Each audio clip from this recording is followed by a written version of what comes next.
All right, so Mrs. Seitzman nicely anchored this thing in. It's not going to go anywhere. It's nice and tight, so that's good. Start thinking about where you're going to put your batteries. This thing takes 2 coin batteries, okay? And I ran one with, I had 5 lights on it blinking, and it ran for about 8 hours. So 2 batteries. We're only going to do a couple lights on this one, so it'll probably go less.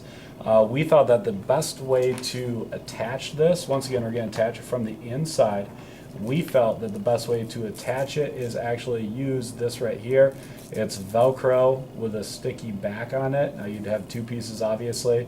Stick one to your battery case, and by the way, these battery cases have an on-off switch, which is kind of nice. Okay, switch one to your battery case, and you might want to sew. You can stick it on, but you might want to sew it on as well, or else it'll just rip right off the fabric there.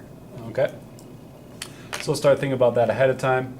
LEDs, you guys remember the LEDs. You got a short side, you have a long side. This is actually, the short side is ground, the long side is the power, so that's going to go to your actual pin, your power pin, okay? Yeah, just keep those straight. I think that we have some beautiful pink fingernail polish that you can put on your ground if you want to, just so you remember which side is your ground, okay? I'm going to go ahead and I'm going to stab it through. I think I want my, yeah, I'll put the power on the left.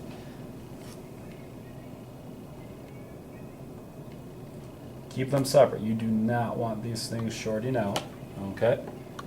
And we're going to go ahead and spread them just to anchor them in. Now when you do this in the classroom, there are some needle nose pliers that are very, very useful. Take these and curl these ends. I'm just going to do it with my fingers because I don't have any needle nose pliers on me. But just go ahead and curl these ends, and that will really keep them stationary well. Don't want to short them out, don't want to cross them. Okay, alrighty. Now I'm remembering that one's my power, this one's my ground. So what I'm going to end up doing, and it's very important that you don't cross the threads. If you have to cross threads, if you can't go around for some reason, you have to go on the other side. So I'm thinking for my ground, I'm going to put that one in first. I'm just going to plan it out using some chalk. I'm going to have a stitch, or actually Mrs. Seitzman will have a stitch coming from this guy, going to that pin right there. Then that's the ground, obviously. Let's do, I forgot what pin I was going to do. I'm going to change my plan. Let's do pin 5, because then I can come out here and I can go up to that pin right there. Okay. Now for the other one, we're going to go to the ground. Okay. So just pretend I have the LED. I'm not going to put the LED right in here. I put it in with this side being ground, this side being the pink side, this side being the power, the plus side. Okay. Now, if I bring my stitching over here, I can get really close to this ground. I could even tie right into the ground here if I want to, or I can attach it right on the Lilypad Arduino itself.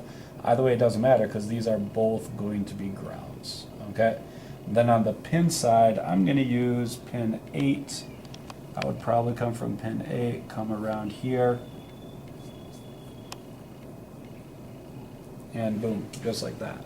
Once again, we just kind of decided that it's just really, really important to draw it out a little bit with chalk first, plan how you're going to do it just so you don't have any crossing wires or anything shorting out like that.